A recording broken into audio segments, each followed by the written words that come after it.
옛날 어린 시절에 강위에 떠있던 커다란 무지개를 본 적이 있다. 그때 엄만 내게 이렇게 말씀하셨다. 무지개는 천국으로 들어가는 문이야. 사람이 죽으면 무지개 문을 지나서 천국으로 가는 거란다. 아빠는 내가 어렸을 때 돌아가셨고 엄마는 외국으로 여행을 떠나셨다.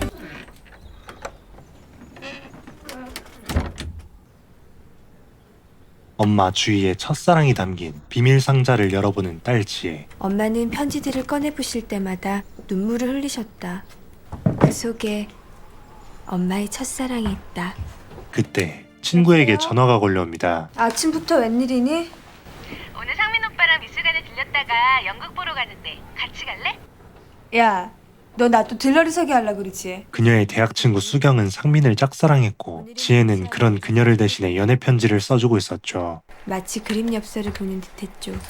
하지만 사실 지혜도 상민을 좋아했고 수경의 이름을 빌려 자신의 마음을 전달하고 있던 것이었습니다. 돌아봐라, 돌아봐라, 돌아봐라. 야! 상민 오빠 너무 멋있지 않니? 그러나 친구를 통해 상민을 알게 됐기에 괜한 죄책감에 표현을 하지 못하고 그를 멀리하게 되죠. 지혜 알죠? 여기 처음에 나랑 같이 왔던 애. 오래간만이야. 예. 안녕하세요. 그렇게 통화를 끝내고 돌아온 거실엔 난장판이 되어 있었습니다.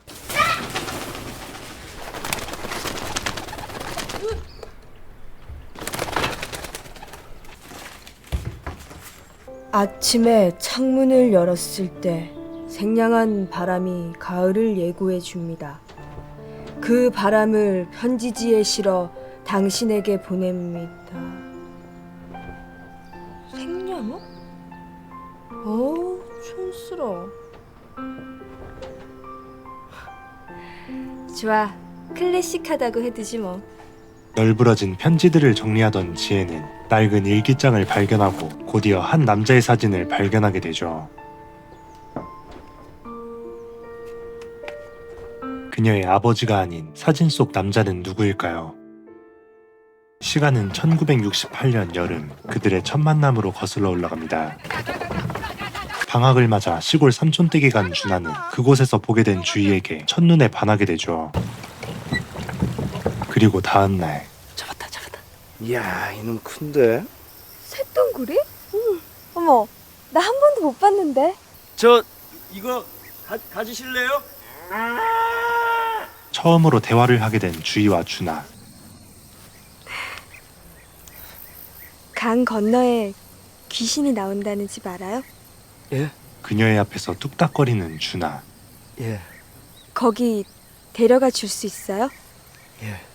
너 저을 줄 알아요? 예. 그럼 내일 12시에 쪽배가 있는 데서 만나요. 알죠? 역시 도시놈이 틀리긴 틀리다. 야, 나 노젓는 거 가르쳐줘. 가르쳐줄 거지? 가르쳐줄 거지? 그렇게 설레는 마음으로 하루를 보내고 귀신의 집으로 향하는 두 사람. 집이나 시골에서나 감시가 심해요. 꼭 가보고 싶었는데 우연의 일치네요. 필연 아닐까요? 네? 아니에요. 마침내 도착한 귀신의 집. 호기심 가득했던 얼굴은 사라지고 긴장감만 가득하죠. 귀신 본 적 있어요? 사실 제가 귀신이에요. 아이 몰라. 그렇게 집안을 살피던 중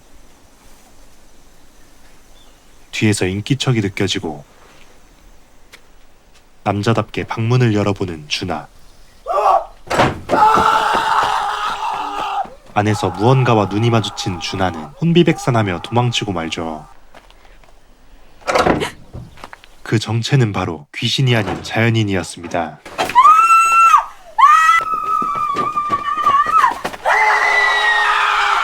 그렇게 둘은 잊지 못할 추억을 남기게 되죠. 하지만 행복한 시간도 잠시, 갑작스럽게 쏟아지는 소나기에 배가 떠내려가고 맙니다. 비를 피해 달려가던 주인은 발을 삐끗하고 다리를 쓴 것 같아요. 엎혀요. 그런 그녀를 업어주며 원두막까지 달려가죠. 이걸로 펴요.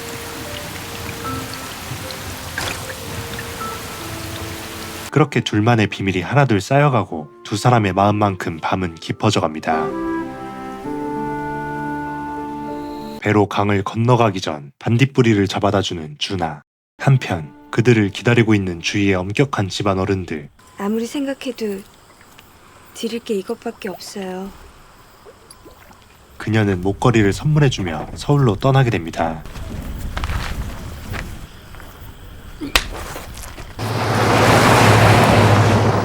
그녀는 며칠을 앓다가 결국 서울의 큰 병원으로 가기 위해 떠났다고 한다. 그러던 어느 날 방학이 끝나고 학교를 다니던 준하에게 누군가 말을 걸어옵니다.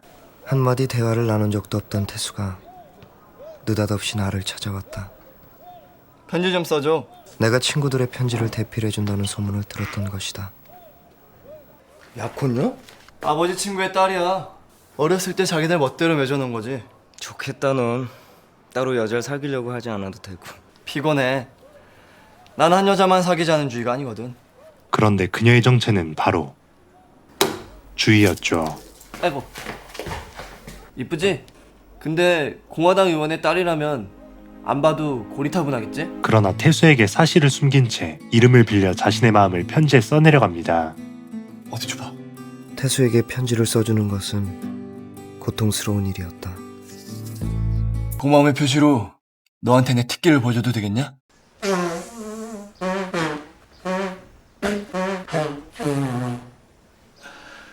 신라의 달밤?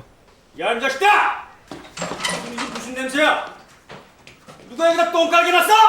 그녀는 답장으로 초청장을 보내주고 태수는 그곳에 준하를 데려가죠.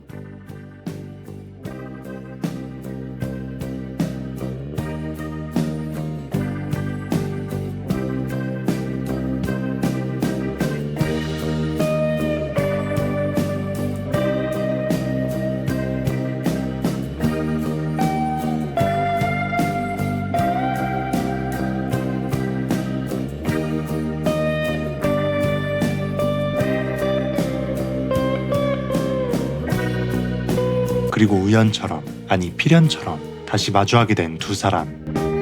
고마워요. 축하해요. 다리는 다 나았어요? 네, 감기도? 네. 걱정 많이 했어요. 아, 그리고 비찬 너무 잘 들었어요. 더 연습해야 돼요. 사람들이 기다리고 있어요. 몰래 빠져나왔거든요.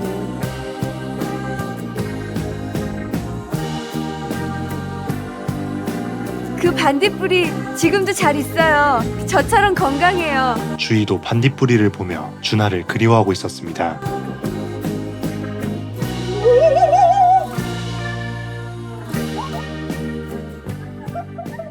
한편 수경의 전화로 그들의 데이트에 끼게 된 지혜.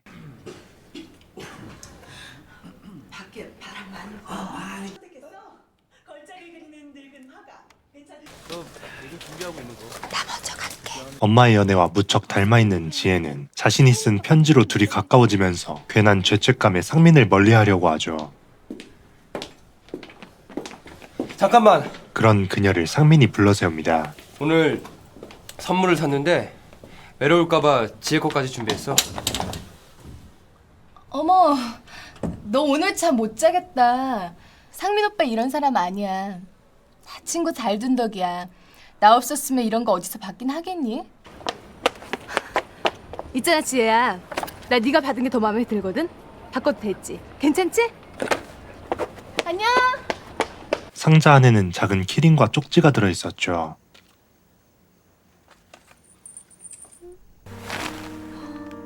태양이 바다의 미강을 비추면 나는 너를 생각한다. 희미한 달빛이 샘물 위에 떠 있으면 나는 너를 생각한다. 정말? 정말 그렇게 써있어? 어머. 상민 오빠 나를 너무너무 좋아하는구나. 너 그거 내일 꼭 돌려줘야 돼. 알았지? 마치 고백을 하는 듯한 편지에 지혜의 마음은 점점 시들어만 갑니다. 이제 더 이상 그를 만날 필요가 없다. 그는 수경이만을 생각한다. 한편 준하를 데리고 주희를 만나러 온 태수.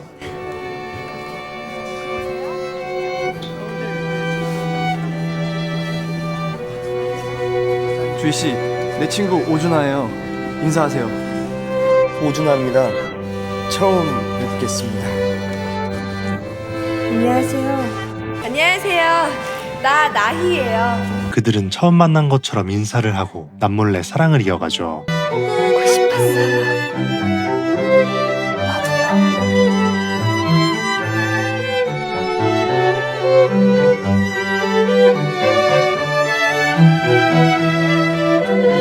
그리고 그날 밤 집을 데려다주는 짝꿍들. 준하 씨는 이거 할 줄 아세요? 공각신의 콩깍지는 깐콩 콩깍지인가 안 깐콩 콩깍지인가? 어때요? 저 잘하죠? 더 빨리 할 수도 있어요. 공각신의 콩깍지는 깐콩 콩깍지인가 안 깐콩 콩깍지인가? 준하 씨도 한번 해보세요. 공각신의 콩깍지는 깡콩 콩깍지인가 안 깡콩 깍지인가? 연습을 많이 해야겠군요. 또박또박 따라해 보세요. 함께 있는 것만으로도 행복한 두 사람. 그러나 이제는 집으로 가는 방향이 달라졌습니다. 여기서 헤어져야겠는데? 난 주희 씨 데려다 드리고 갈 테니까 넌 나이스 책임져. 잘 가 주희야. 즐거웠어요. 잘 가세요. 이걸 못해요? 간장공장 공장장은 그녀가 자신의 발음에 심취한 틈을 타 재빠르게 도망가는 준하. 간장공장 공장장인가? 수고하셨어요. 예. 안녕히 계세요. 그 시각 주희는 집 앞에 도착했죠.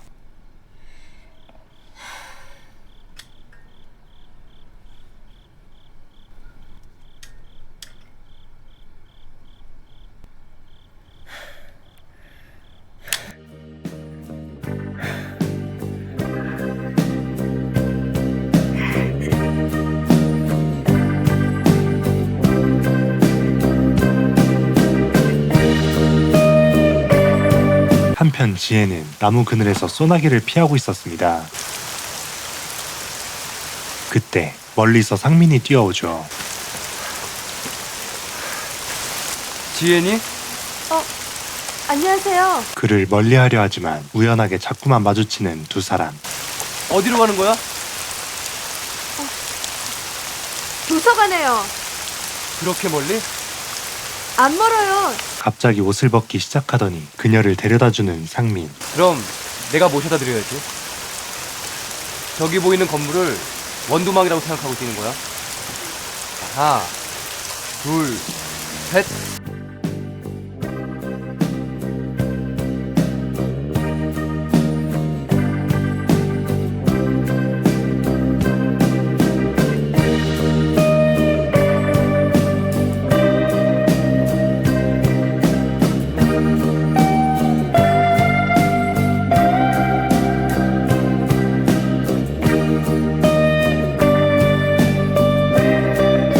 주희 씨?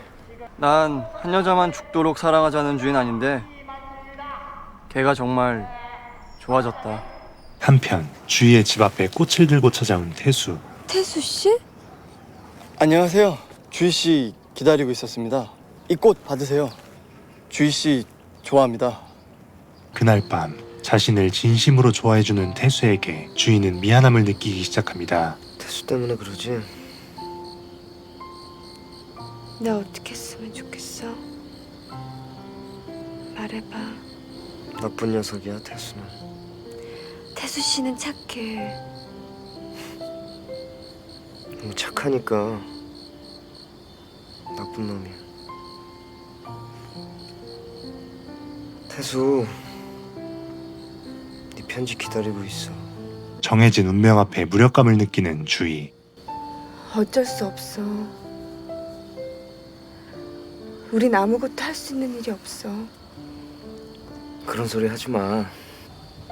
우린 더 이상 할 수 있는 일이 없어. 아무것도. 가슴만 아플 뿐이야. 잘 될 거야.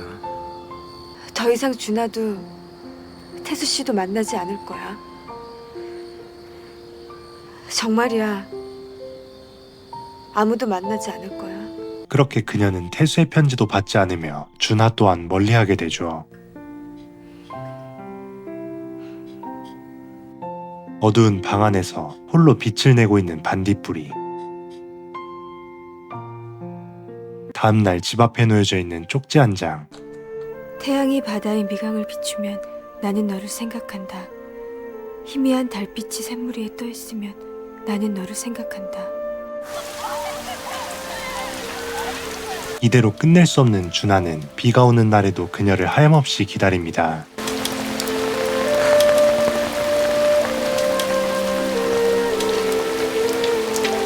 바보야. 비가 이렇게 오는데 감전당하려 그래? 정말 미쳤어. 이렇게 헤어지긴 싫어. 잠깐만이라도 줘. 나하고 얘기 좀 해. 준하의 손을 뿌리치고 달아난 주인은 이내 그의 옆으로 돌아와 참아왔던 눈물을 쏟아내고 말죠.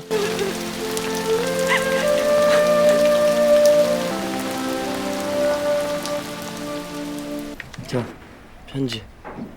이젠 싫다. 양심에 찔린 태수는 앞으로 자신이 편지를 쓰겠다며 준하의 편지를 거절합니다. 오늘 편지 네가 써준 거 고백할 테다. 너라고는 하지 않겠어. 사실 난 한 여자만 좋아하자는 주인 아니지만 그 애한텐 잘해볼 작정이다. 그때 준하를 부르는 선생님. 너잖아. 예. 24, 27, 30, 30하고 2개. 넌 이것 봐. 회충, 촌충, 12장충, 요충, 민촌충, 갈고리 촌충. 없는 게 없어. 뭘 처먹기 이러냐? 너 때문에 우리 반이 기생충 최다 많이 됐어. 얼마 전 배변 검사에서 길거리에 있는 똥을 제출한 태수와 준하. 그거 제 똥 아닌데요. 그럼 누구 똥이야? 윤태수! 3개. 같은 똥이 있네. 같은 똥이라도 기생충이 많은 부분이 있고 적은 부분이 있겠지 뭐. 잠시 후 감기에 걸려 입원한 주희를 준하가 찾아옵니다. 얼굴은 왜 가려? 아, 몰라. 세수도 안 해서 얼굴 더럽단 말이야. 그래도 이뻐. 어떻게 알고 왔어? 태수한테 들었어. 왜 웃어? 오늘 구충제 32알이나 먹었다며? 정말 많이 아파? 응. 난 정말 바본가 봐.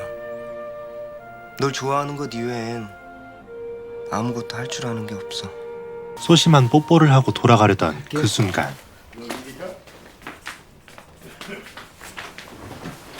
태수의 아버지가 그녀를 찾아오죠. 아이고 우리 며느라기야. 어쩌다 비를 맞았냐 그래. 먹는 건 잘 먹냐? 병이 났을 땐 먹는 걸 잘 먹어야지. 아, 죄송합니다. 병실을 잘못 찾아왔습니다.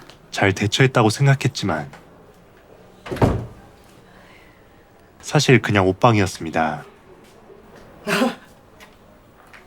이 방이 아니네요.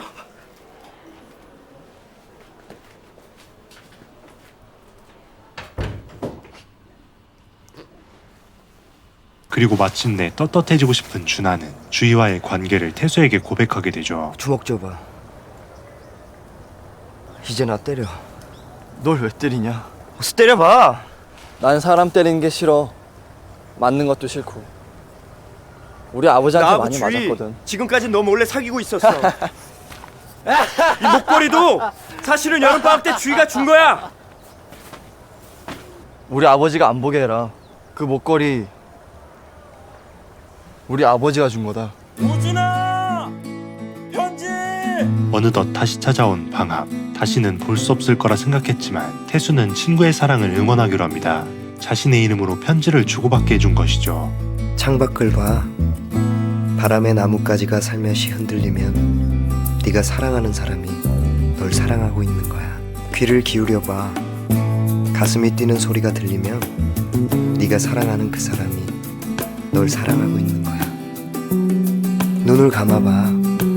입가에 미소가 떠오르면 네가 사랑하는 그 사람이 널 사랑하고 있는 거야. 하지만 어느 날 비에 젖어 반송이 된 준하의 편지를 태수의 아버지가 보게 됩니다. 주희 씨는 준하를 좋아합니다. 두 사람이 정말 좋아하고 있습니다. 그래서 전 포기를 했습니다. 좋아하는 사람끼리 사귀어야죠. 자신의 의지와는 상관없이 또다시 구타를 당하는 태수. 공화당 재선위원의 딸이야.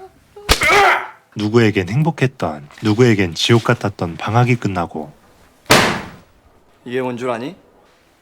채찍이다. 우리 아버지는 원치 않는데 이놈이 자꾸 날 때리고 싶어 한다.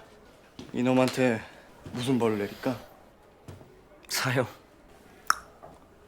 내 생각도 그거야. 아니면 수면제를 먹일까? 목졸라 죽이자. 좋은 생각이야. 태수는 어딘가 이상해 보였죠. 주희 씨한테 잘해줘라. 잠시 후 연설 시간에 또다시 쓰러지는 태수. 그러나 보건실로 가기 위한 속임수였습니다.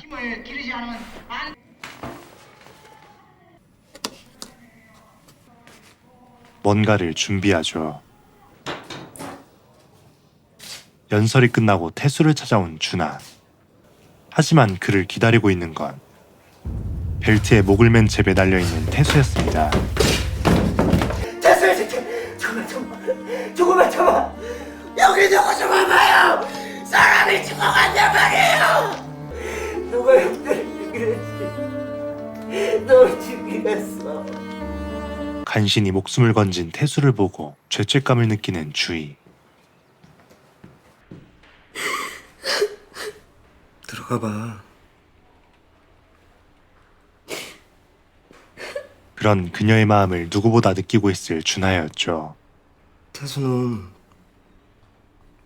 네가 곁에 있어주면 금방 깨어날 거야. 준하의 그 말은 어쩌면 여기서 사랑을 멈춰야 한다는 아픈 작별과도 같았습니다. 기다리고 있어. 빨리 완쾌하세요.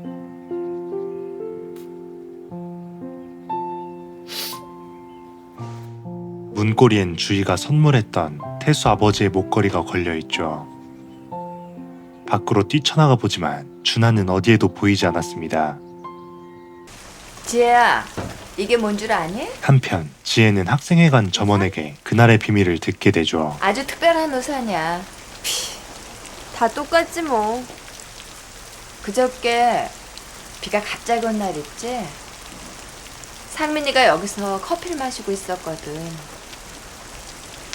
근데 창밖을 이렇게 바라보다가 벼랑간 돌아보더니 여기다 이렇게 세워놓고 이거 누나 가져 그러더라고. 자기는 비를 맞겠다는 거야. 그러더니 빗속을 막 뛰어가는 거 있지. 상민이 바라보고 있던 건 비를 피하는 지혜의 모습이었고 사실 상민도 수경이 아닌 지혜를 좋아하고 있었습니다. 언니, 우산 가지고 왔어? 가져왔지 오늘은. 그래. 그래도 내 거 가져? 그렇게 지혜는 비를 맞으며 상민에게 달려가죠.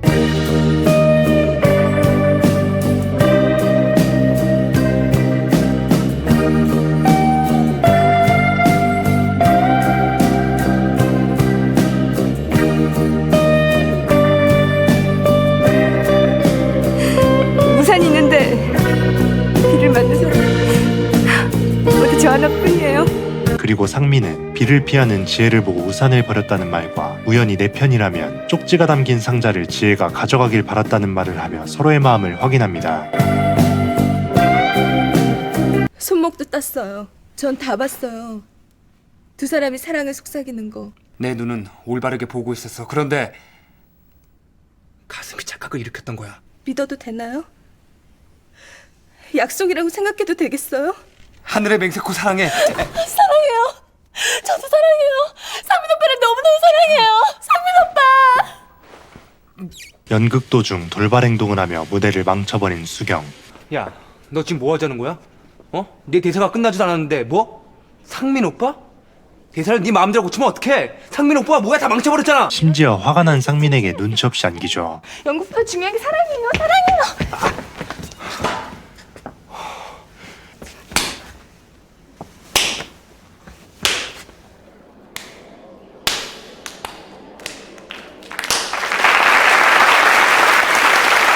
뺨 때리는 소리로 박수를 얻어냅니다. 연극을 끝낸 상민 오빠와 난 당일 데이트 코스로 엄마의 옛날 추억이 흐르고 있는 그 강가를 선택했다. 엄마의 추억이 담긴 길을 걷고 있던 지혜는 어릴 적 엄마의 편지를 전달해주던 할아버지를 만나게 되죠. 주인이야? 아니요, 전 딸이에요. 이름은 지혜고요. 어우 그래? 내가 이거 착각을 했구먼. 아 근데 너무 많이 닮았어 엄마하고. 내가 너무 편지 많이 배달해줬지? 고마워요, 할아버지. 어이. 그리고 상민에게 엄마의 이야기를 들려줍니다. 어느덧 대학생이 된 주희는 시위를 하다가 태수를 만나게 되죠. 치약 바르세요. 그럼 좀 덜해요. 주희 씨? 태수 씨?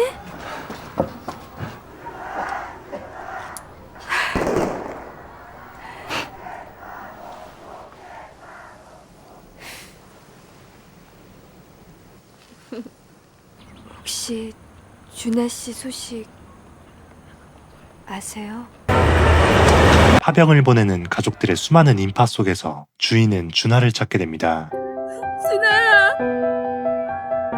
준아야.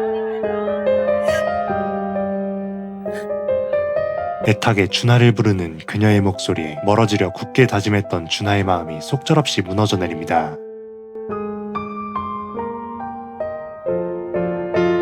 살아서 돌아오라며 목걸이를 다시 건네주는 주희.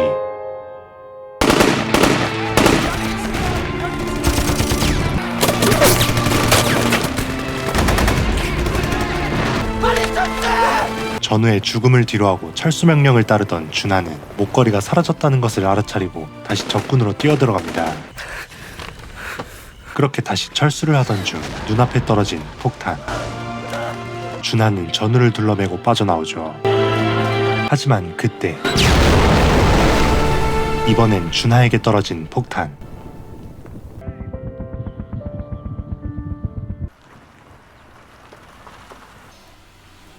해맑게 웃고 있는 주희의 앞으로 그녀와의 약속대로 살아 돌아온 준하가 나타납니다.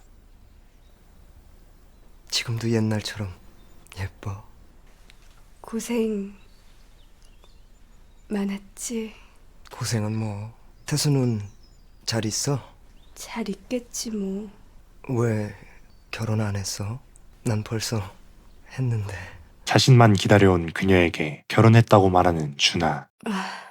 할 말이 굉장히 많았는데 막상 만나니까 생각이 안 나네. 흐르는 눈물을 숨기려 애써 웃어 보이는 주희. 그리고 준하는 어딘가를 바라보며 대화를 이어나가 보지만 피아노 치는 소녀네. 꼬마가 피아노를 가져간지도 모른 채 빈 테이블을 바라보며 얘기할 뿐이었죠. 그때 주희 모습하고 너무 닮았어.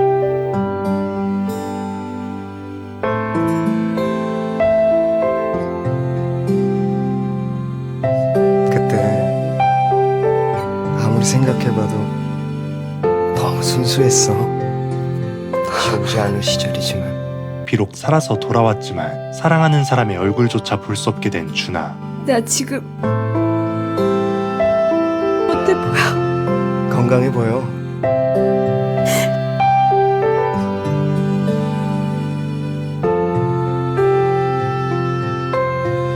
나 지금 울고 있어. 눈물 안 보여? 그가 주희를 밀어내야만 했던 이유였습니다. 거의 완벽했는데, 해낼 수 있었는데, 어젯밤에 미리 와서 연습 많이 했었거든. 거의 속을 뻔했어.